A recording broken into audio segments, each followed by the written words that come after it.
Assalamualaikum warahmatullahi wabarakatuh. Jumpa lagi di Aquaculture Engineering. Kita masuki episode keempat terkait dengan infrastruktur dari aquaculture. Nah, secara keseluruhan, secara umum, infrastruktur aquaculture itu mencakup seluruh komponen fisik dan juga sistem pendukung yang digunakan dalam proses budidaya ikan maupun udang. Dalam hal ini seperti pematang, kolam, saluran air, sistem aerasi, tandon, filter, dan fasilitas pengelolaan limbah. Nah, semua elemen-elemen tersebut ini berfungsi menjaga agar supaya terjadinya keseimbangan fisik, kimia maupun biologis dari lingkungan aquaculture. Tanpa infrastruktur yang dirancang dengan baik, maka aktivitas aquaculture menjadi tidak efisien. Karena tidak efisien, maka akan rentan penyakit dan juga tidak berkelanjutan secara aspek ekologisnya.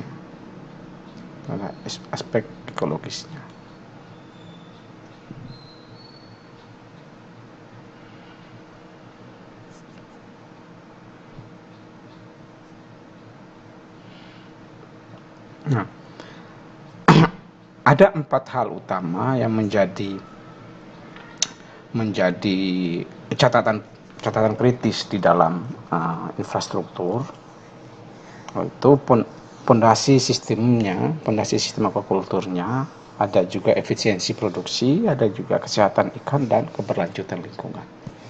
Mari kita membedah satu-satu. Nah,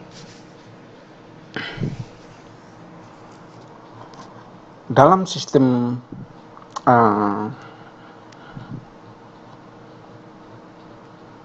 pondasi daripada sistem aquaculture itu secara keseluruhan itu dia ada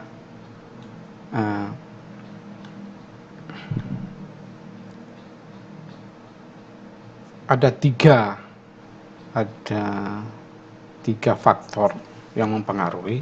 Yang pertama adalah kemudian sistem pengairan dan desain kolam atau tambak, material dan struktur kolam, dan yang berikutnya adalah otomatisasi dan teknologi pendukung. Nah, untuk sistem pengairan dan juga desain kolam ataupun tambak, maka kualitas dan volume air yang masuk dan juga keluar itu sangat bergantung pada desain infrastruktur. Dalam hal ini adalah desain inlet, outlet, dan juga saluran pembuangan. Kalau desainnya tidak efisien, mengakibatkan sirkulasi airnya akan menjadi buruk. Dalam artian, terjadi penumpukan limbah organik, amonia, dan sisa pakan itu di dalam kolam, sehingga itu akan menyebabkan terjadinya penurunan produktivitas kolam.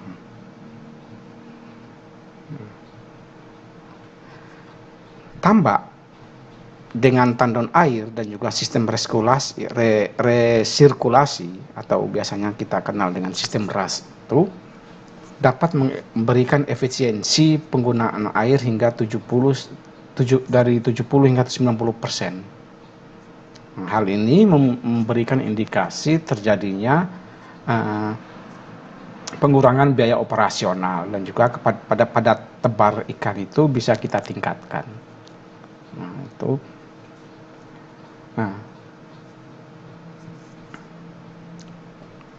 Aspek kedua dalam pondasi sistem aquaculture adalah material dan juga struktur kolam.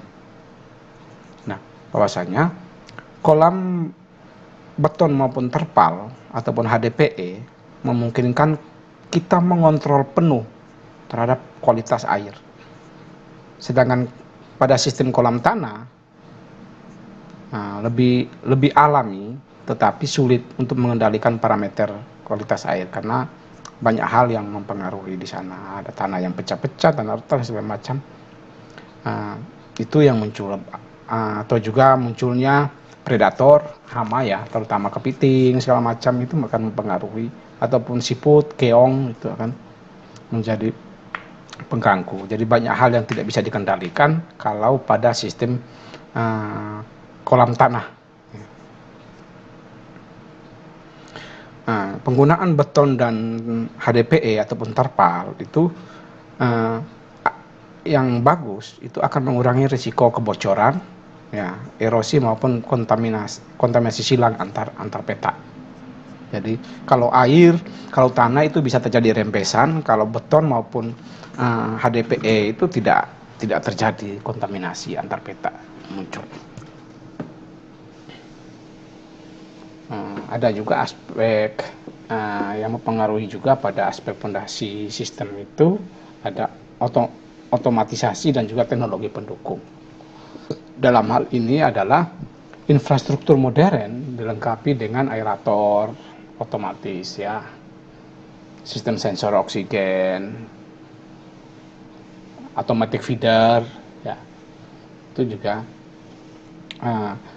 meningkatkan efisiensi tenaga kerja dan juga meminimalisir kesalahan manusia. Nah, ketika ini kita kembangkan, kita gunakan, maka akan memberikan hasil yang kemudian produktivitas kolam atau tambaknya meningkat, mortalitas ikan itu menurun, serta siklus panennya akan menjadi lebih cepat. Itu beberapa catatan terkait dengan fondasi sistem daripada aquaculture.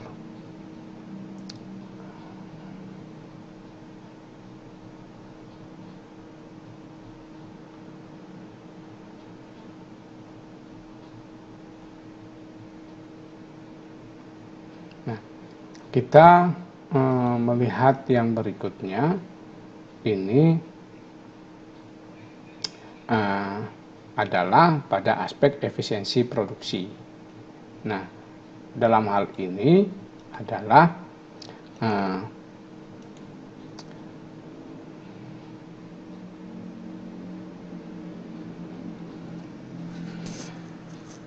ada 3 catatan juga, catatan kritis juga.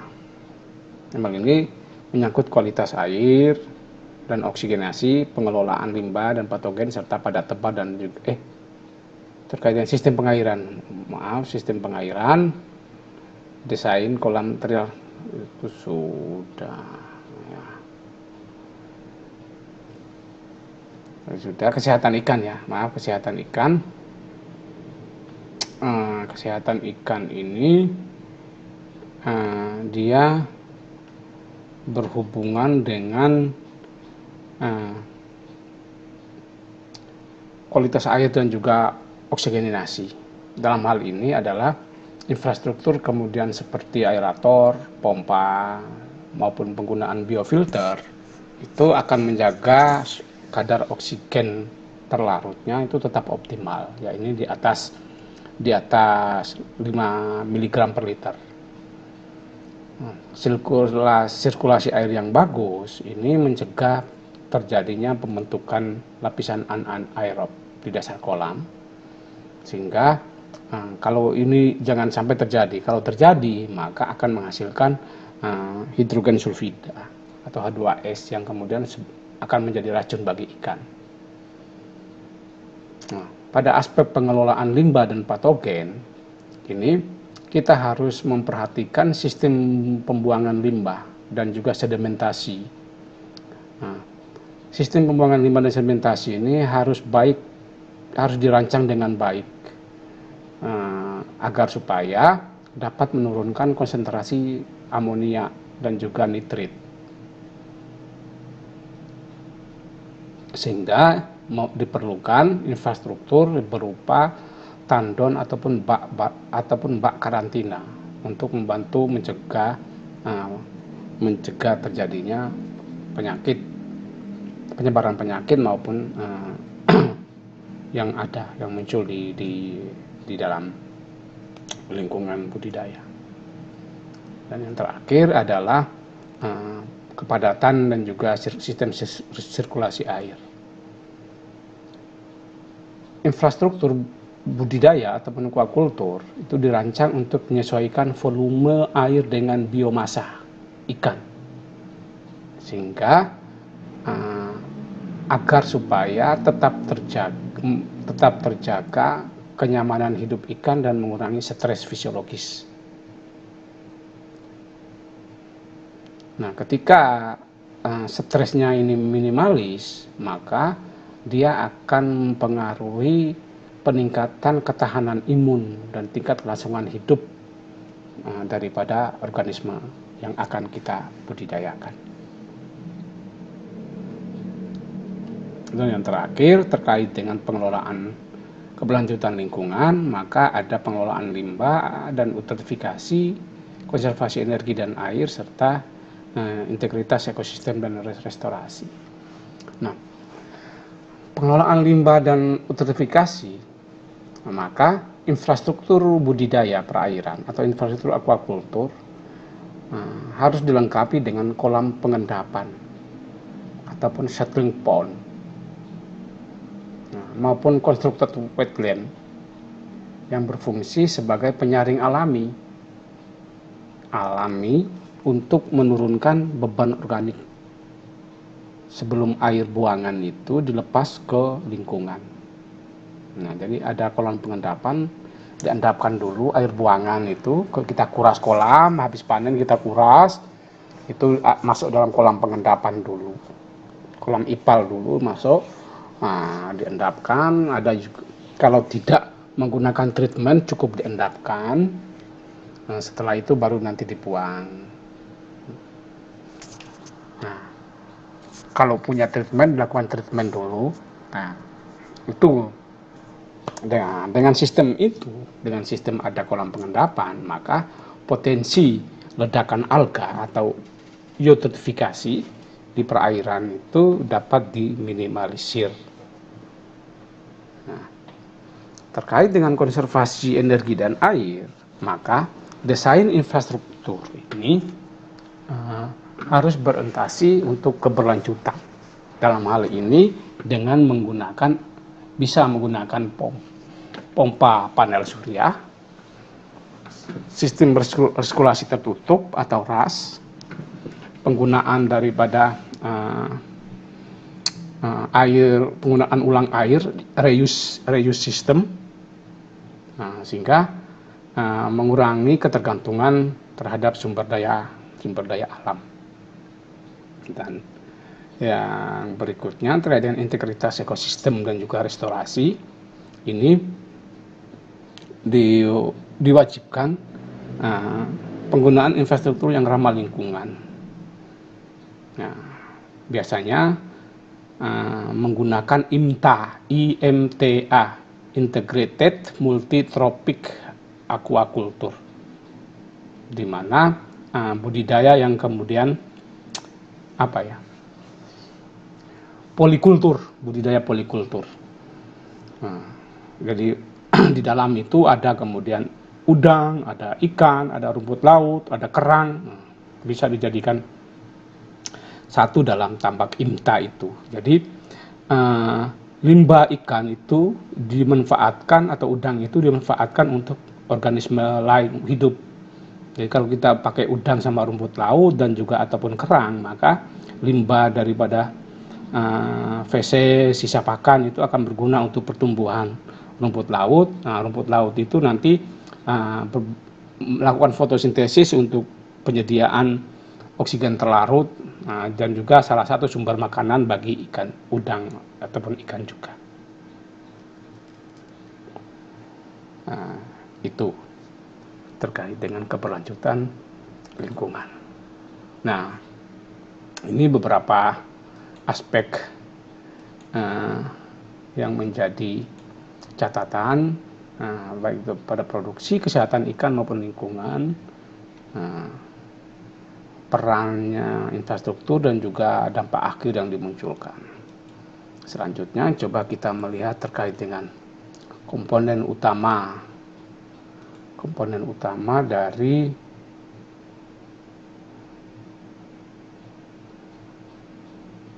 komponen utama daripada infrastruktur. Nah, dalam hal ini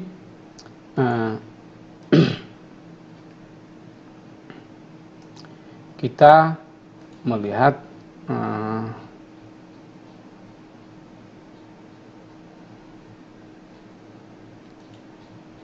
ada beberapa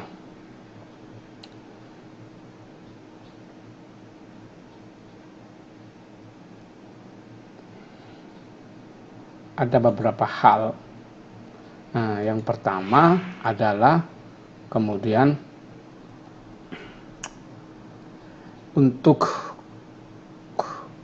tambak ya, kita bahas untuk tambak dulu. Untuk tambak ada pematang dan saluran air, dalam hal ini inlet dan outlet. Nah, fungsi teknis pematang ini adalah sebagai tanggul yang membatasi area tambak ataupun kolam, berfungsi untuk menahan air agar kemudian tidak bocor dan juga menjaga stabilitas volume air. Nah, saluran inlet ini untuk memasukkan air bersih dari sumber. Nah, itu dari laut. Sebelumnya ya, sistem irigasi kan sudah dibahas. Ya, dari air laut ataupun sungai masuk ke saluran utama, kemudian nanti saluran sekunder dulu baru dialirkan ke inlet.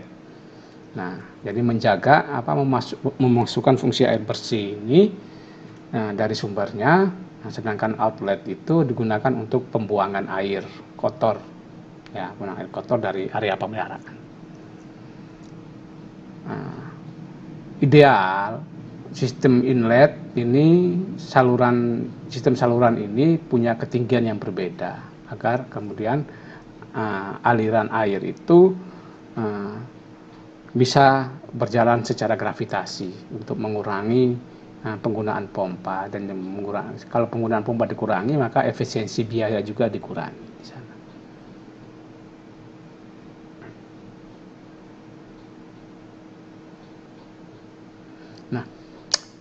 Nah, desain saluran yang efisien ini dan terpisah tadi antara inlet dan outlet ini mencegah supaya terjadi kontaminasi silang antara air bersih dan juga air buangan. Jadi kalau persegi panjang, inletnya dipanjang sebelah kiri, maka outletnya yang di sebelah kanan. Jadi di sisi yang berbeda, tidak dalam satu sisi. Nah, pematang yang stabil itu menjaga tinggi muka air supaya agak konstan, sehingga suhu dan salinitas bisa stabil. Karena kedua faktor ini merupakan faktor utama dalam pertumbuhan ikan. Suhu dapat menyebabkan terjadinya perubahan pada oksigen terlarut, begitupun salinitas. Nah, saluran air itu harus pada kemiringan antara 0,02 sampai dengan 0,05% untuk membantu pengendapan lumpur alami dan juga mempermudah pengelolaan dasar kolam, pembersihan dasar kolam. Nah, tetapi kalau kita melihat hari ini yang terjadi, banyak tambak, terutama tambak-tambak tradisional ya, nah, itu tidak memiliki sistem yang kemudian tidak memiliki saluran terpisah. Inlet dan outlet kadang itu satu. Kalau enggak dia terpisah, tetapi tetap dalam sisi yang sama, sehingga ketika air itu dibuang maka air itu mencemari, padahal kita akan mengambil air itu masuk lagi ke dalam kolam.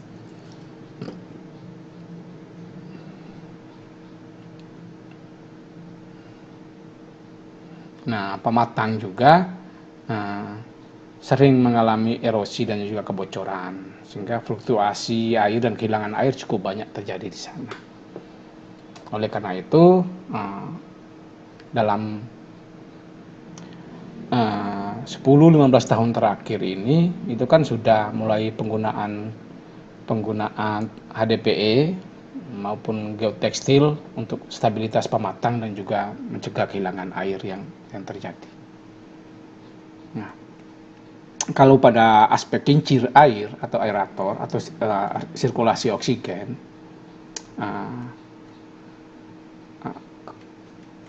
teman-teman sudah tahu bahwasanya fungsi daripada aerator ataupun kincir air adalah menambah kadar oksigen terlarut.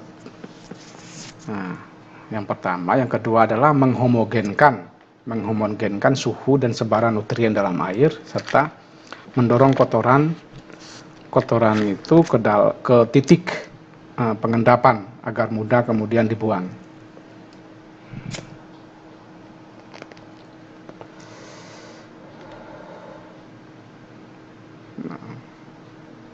Ini menjadi catatan penting karena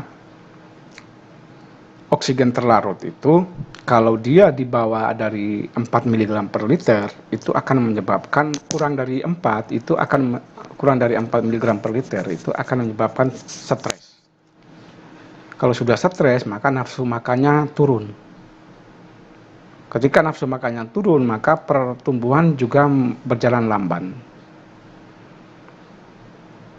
Nah, sehingga aerasi yang efektif itu berfungsi untuk menjaga kadar oksigen terlarut agar stabil, sehingga ikan itu akan aktif dalam mencari makan dan juga tingkat FCR ya, konversi pakan itu menjadi lebih efisien. Selain itu, seperti yang dijelaskan sebelumnya, bahwasanya sirkulasi air akibat dari penggunaan kincir atau aerator itu akan menghambat terjadinya pembentukan lapisan ataupun zona anaerob di kolom air yang takutnya akan membentuk H2S. Jadi menghomogenkan ya di sana.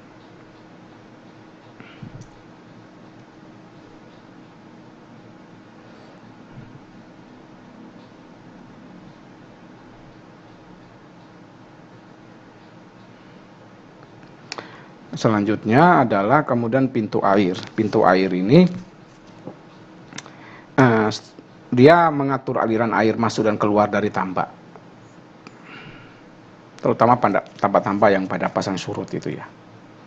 Nah, dia ada pintu air utama, ada saringan. Nah, pintu air itu disaring lagi. Saringannya biasanya ada 2, saringan yang kasar, kemudian saringan yang agak halus. Berguna untuk supaya kotoran, partikel-partikel yang lebih besar itu tidak ikut masuk ke dalam kolam.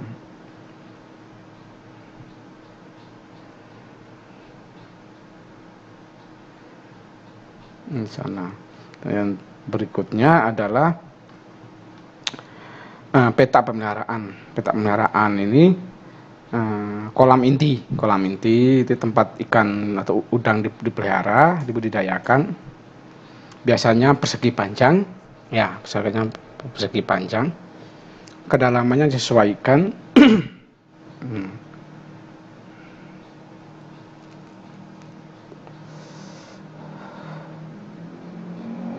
Ini yang menjadi catatan. Perlu juga tandon, ya. Tandon itu untuk stok air, ya, sebelum digunakan. Jadi ada stok airnya di tandon.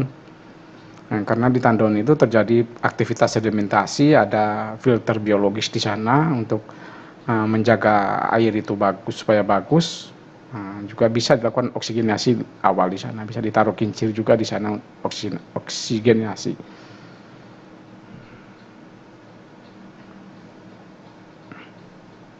Ketika kualitas air di tandon ini bagus dan stabil serta bebas patogen, maka dia akan menurunkan risiko penyakit itu sampai 40%. Pentingnya kebutuhan tandon itu di sana. Dan yang terakhir adalah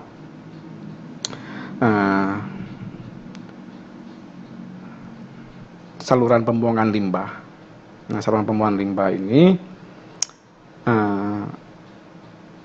dia idealnya dia terhubung kepada kolam pengendapan, agar itu limbah itu cepat dibuang dan juga dapat diuraikan secara biologis.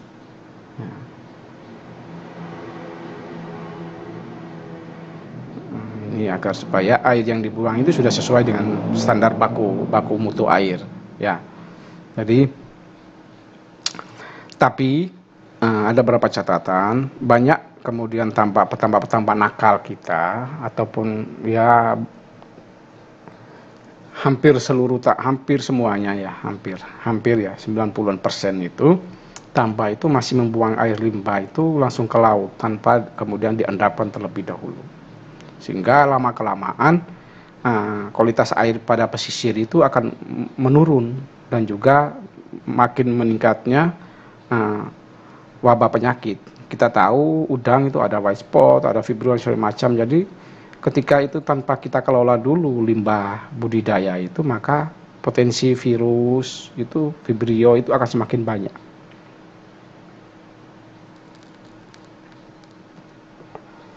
di sana.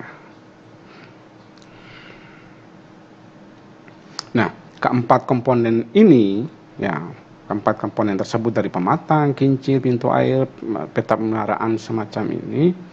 Nah, ini adalah 4 komponen infrastruktur ini akan membentuk rantai sistematik yang saling terhubung, di mana pematang dan saluran air itu berfungsi untuk menjamin kestabilan fisik daripada sistem aquaculture, sedangkan kincir maupun aerator itu berfungsi untuk menjaga keseimbangan kimiawi dan biologis daripada kualitas air yang ada. Untuk pintu air ini dia berfungsi untuk mengatur dinamika air dan juga keamanan biologis dalam aquaculture, serta yang terakhir petak, tandon serta saluran limbah. Dia ini berfungsi untuk mengontrol kualitas air dan mencegah polusi terhadap lingkungan. Nah, sehingga dari keempat fungsi itu, kalau kita tidak melakukan integrasi dan perawatan yang baik, maka setiap komponen akan menjadi titik yang lemah yang mendukung terjadinya penurunan efisiensi produksi dan mempercepat kerusakan lingkungan. Oleh karena itu, merancang infrastruktur aquaculture harus didasarkan pada prinsip efisiensi produksi harus berjalan seiring dengan kesehatan ikan dan kelestarian ekosistem. Jadi harus benar-benar diperhatikan dengan baik. Harus benar-benar diperhatikan dengan baik.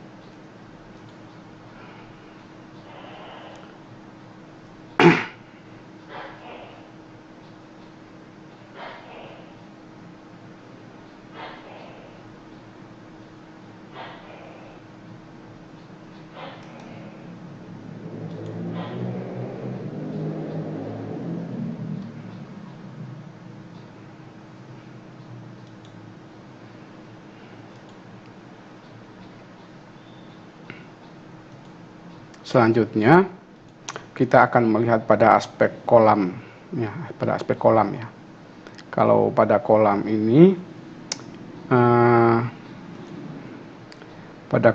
ini kita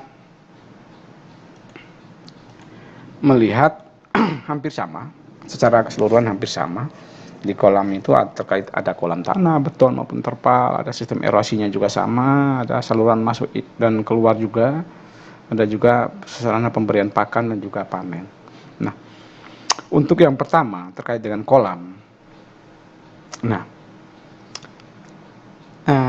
dia mempunyai fungsi teknis dan juga ada ciri khasnya yang berbeda. Kolam tanah biasanya biayanya murah, dia alami, karena alami ada tumbuh pakan alami, dalam hal ini fitoplankton maupun zooplankton itu.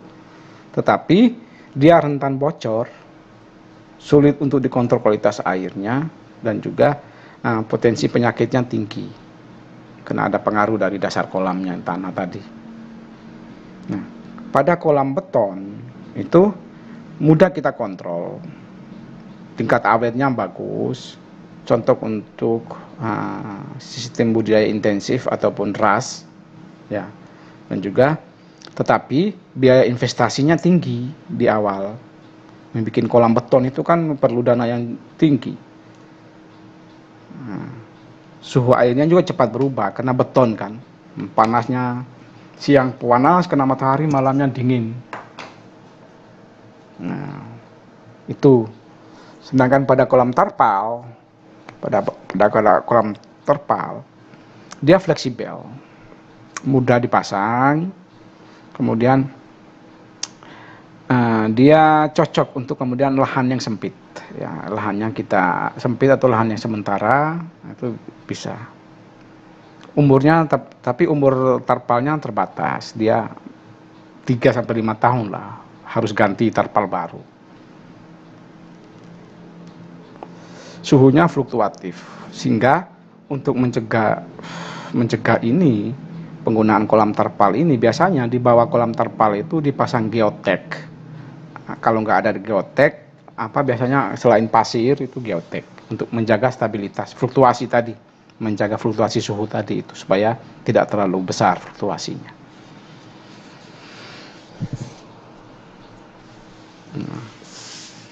Itu. Sedangkan pada sistem aerasi,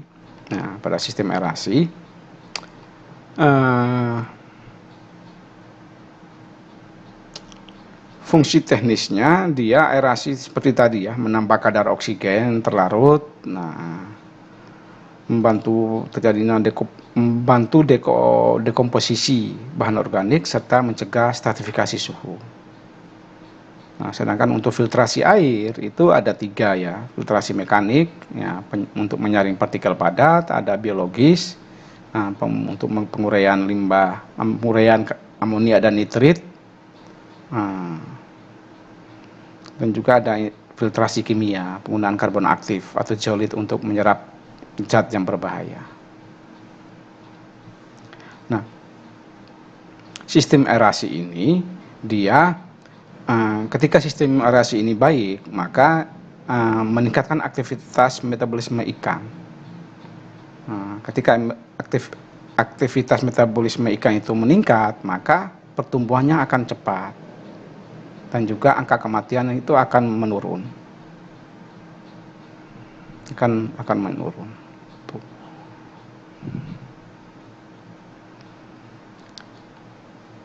Pada aspek yang ketiga, yaitu saluran masuk dan keluar, hampir sama seperti yang ditampak tadi, ada inlet dan outlet.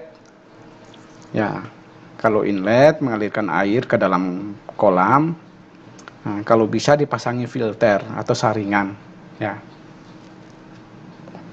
saringan untuk mencegah masuknya organisme liar.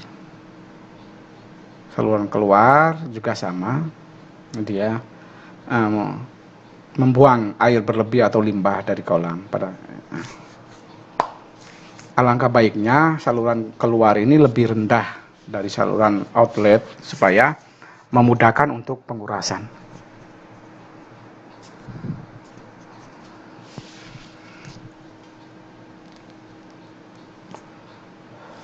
Dan yang terakhir adalah sarana pemberian pakan dan panen.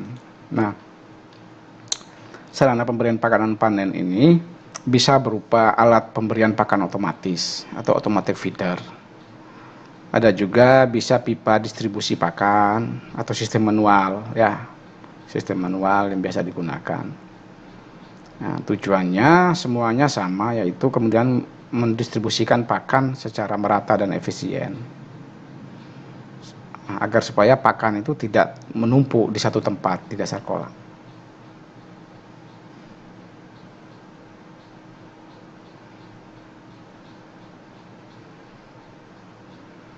Kalau sarana panen itu ya pasti ada jaring panen, ada yang menggunakan jaring ya, ada yang menggunakan sistem drainasi bawah, dikuras bawahnya. Ada juga model pompa hisap. Nah, biasanya untuk untuk panen ikan hidup yang dia menggunakan pompa hisap di sana. Nah, keempat-empatnya ini juga merupakan satu satuan fungsional, dalam arti jenis kolam itu menentukan stabilitas lingkungan dan lingkungan fisik dan kimia. untuk jenis kolam. Untuk aerasi dan filtrasi ini, dia menjaga kualitas air dan keseimbangan biologis. Saluran air, dia memastikan efisiensi sirkulasi dan juga keamanan ekosistem. Sedangkan untuk pakan dan juga panen, dia berhubungan langsung dengan efisiensi energi dan kesejahteraan ikan. Sehingga kesemuanya ini menjadi satu sistem fungsional. Jika salah satu komponen ini tidak optimal, maka akan terjadi efek domino. Misalkan aerasinya buruk, maka oksigennya menjadi rendah. Oksigen menjadi rendah menyebabkan pakan banyak yang tidak dimakan, nafsu makan berkurang. Nah, pakan nafsu makan berkurang, maka banyak pakan yang mengendap di dasar, menyebabkan amonia akan menjadi naik. Amonia tinggi, penyakit dengan mudah datang. Penyakit datang, menyerang, maka produksinya akan turun. Itu. Contoh kedua, saluran. Misalkan saluran airnya itu tidak terpisah, hanya satu, keluar air masuk dan keluar satu, maka limbah buangan itu bisa kembali masuk ke dalam kolam. Maka akan menyebabkan infeksi meningkat. Sehingga dari hal ini, dari komponen utama infrastruktur ini, infrastruktur kolam yang baik, tetapi infrastruktur kolam yang baik itu bukan hanya semata soal membangun wadah pemeliharaan, bukan hanya membangun kolam, tetapi soal membentuk sistem ekologis yang stabil, efisien dan juga yang berkelanjutan, agar usaha yang kita lakukan ini terus terjaga dengan baik. Nah, ini catatan penting ya, antara tambak dan juga yang tadi kita bahas, kita dijelaskan tadi ini secara sederhana dalam tabel ini ya. Nah, dalam tabel ini nanti bisa dibaca dan juga dipahami.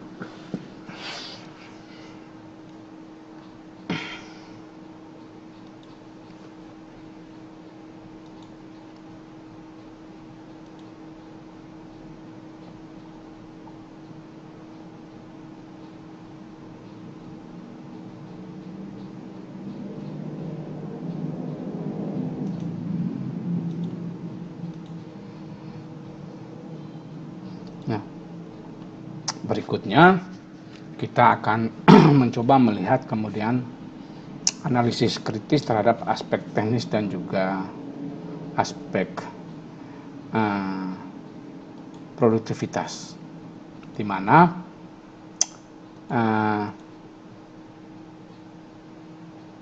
dalam hal ini efisiensi ataupun desain tambak itu sangat mempengaruhi produktivitas. Tambak yang kemudian tidak memiliki kemiringan dasar dan saluran pembuangan yang baik, maka akan menyebabkan penumpukan sedimen dan limbah organik, sehingga dia menurunkan kualitas air dan pada akhirnya menimbulkan stres pada ikan. Nah, stres pada ikan mati, produktivitasnya menurun. Jadi hubungannya ke sana.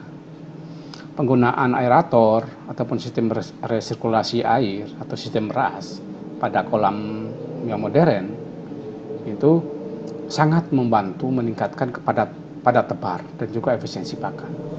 Tetapi catatan kritisnya adalah perlu biaya tinggi investasinya dan energi yang tinggi. Ini menjadi catatan, dan juga banyak infrastruktur tradisional di Indonesia ini masih sangat bergantung pada sistem gravitasi alami dan juga sirkulasi terbatas, menyebabkan efisiensi produksi menjadi rendah dan risiko penyakit menjadi cukup tinggi di sana. Sedangkan analisis dalam aspek ekonomi, ya, dalam aspek ekonomi ini adalah bahwa investasi, ya, ini investasi awal daripada infrastruktur aquaculture ini cukup besar, terutama pada untuk membangun tambak intensif dan juga kolam beton. Pembudidaya ikan kecil sering mengalami kendala permodalan, sehingga hanya mampu pada tambak-tambak semi tradisional.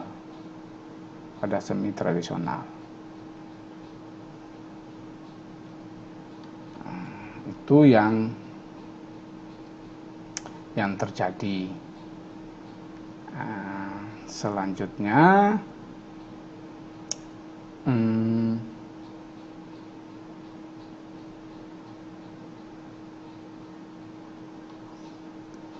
Selanjutnya adalah masih banyaknya terjadi ketimpangan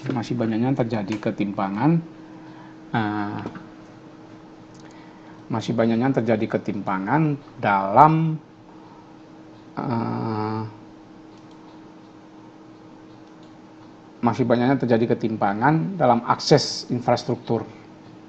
Ya, ketimpangan dalam akses infrastruktur menyebabkan produktivitas itu tidak merata antara wilayah dengan dukungan pemerintah dan wilayah yang marginal. Jadi tidak semua kita tahu bahwasanya produksi budidaya yang di Jawa dan luar Jawa itu sangat terjadi perbedaan yang mencolok.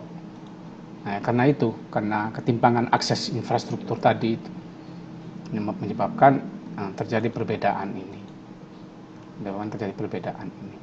Nah, berikutnya pada aspek ekonomis, catatan kritisnya adalah modernisasi tambak dengan sensor kualitas air, penggunaan IoT dan juga sistem otomatis dan automatic feeder memang sangat membantu dalam peningkatan produksi, namun menimbulkan risiko eksklusif teknologi. Jadi menimbulkan kecemburuan terhadap bagi petambak kecil yang kurang mampu, sehingga peran pemerintah ini juga menjadi dibutuhkan untuk kemudian menjaga kestabilan ini. Ini yang menjadi beberapa catatan kritis dari aspek ekonomi terkait dengan infrastruktur. Nah, nextnya adalah analisis kritis terhadap dalam aspek lingkungan. Pembangunan tambak skala besar itu seringkali menyebabkan konversi lahan mangrove. Nah, jadi lahan mangrove itu ditebang untuk dibuka tambak.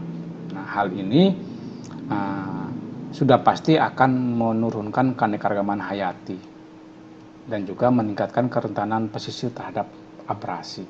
Karena kita tahu peran mangrove itu sangat penting bagi kestabilan dan juga keberlanjutan organisme-organisme yang hidup di sekitarnya. Dia menahan abrasi, dia mampu mendegradasi lingkungan, mendegradasi polusi dan sebagainya. Sehingga sebagai tempat organisme air, ya ikan, kepiting, udang dan sebagainya macam untuk memijat atau bertelur di sana. Kalau ketika itu dibabat habis untuk membuka lahan, maka itu akan menyebabkan terjadinya kerentanan ekosistem pesisir dan keanekaragaman hayati akan menjadi terancam. Nah, itu satu catatannya untuk aspek lingkungan. Yang kedua adalah tambak dan kolam yang tidak dilengkapi dengan sistem pengelolaan limbah. Nah, itu menyebabkan terjadinya eutrofifikasi. Ya, eutrofifikasi, kualitas air menurun serta ledakan plankton dan juga kematian massal pada ikan. Sehingga di aturan terbaru itu untuk tambak-tambak kecil, maka dalam satu kawasan itu harus ada IPAL komunal, instalasi pengelolaan air limbah. IPAL itu komunal, harus ada untuk itu. Kalau lebih besar itu harus wajib UKL, UPL, dan juga AMDAL untuk menjaga keseimbangan lingkungan. Dan yang terakhir, catatan kritisnya adalah untuk keberlanjutan usaha aquacultur, maka penerapan ekoteknologi aquacultur itu menjadi sebuah keharusan, yaitu IMTA tadi ya, Integrated Multi Tropik Aquaculture, atau bahasa sederhananya adalah polikultur. Jadi budidaya lebih dari satu organisme, tapi sifat organisme ini itu berbeda-beda. Udang, ada udang, ada ikan bandeng, kemudian ada rumput laut, ataupun kerang, bisa dilakukan untuk itu, menjaga keseimbangan itu. Selanjutnya adalah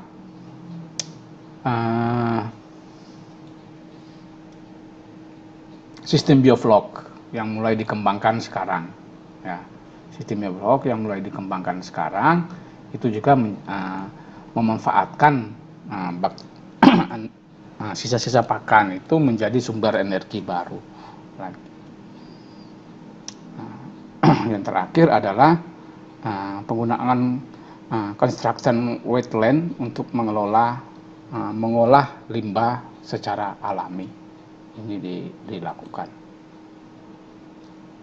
Sedangkan pada aspek sosialnya dan kelembagaan, bahasanya untuk membangun infrastruktur aquacultur biasanya tidak seimbang, ataupun tidak linear dengan peningkatan kapasitas SDM-nya, sehingga banyak pembudidaya atau petambak ikan kita kurang memahami prinsip dasar daripada manajemen air.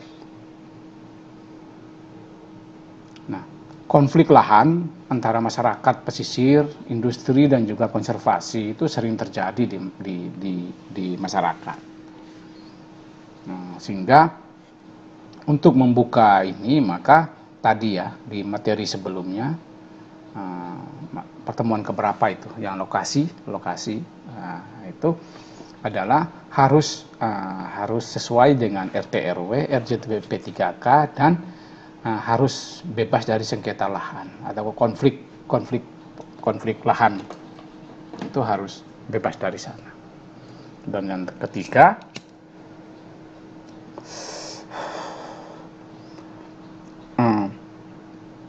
kebijakan terkait dengan tata ruang pesisir yang terpadu itu masih kurang, sehingga pembangunan tambak itu kemudian menjadi tidak terkendali. Sehingga selama dia masih kadang kuat di sini, lemah di sana kebijakannya. Makanya sering saya katakan bahwasanya yang pegang uang itu yang punya kuasa. Ketika itu tidak sesuai dengan RT RW, dia menghadap pemerintah, ngasih amplop, bisa keluar izin untuk pembukaan lahan tambak. Jadi ini catatan-catatan ini yang menjadi pada aspek sosial dan kelembagaan menjadi tantangan tersendiri terkait dengan penyediaan infrastruktur, ya, infrastruktur daripada budidaya aquacultur. Sehingga arah pengembangannya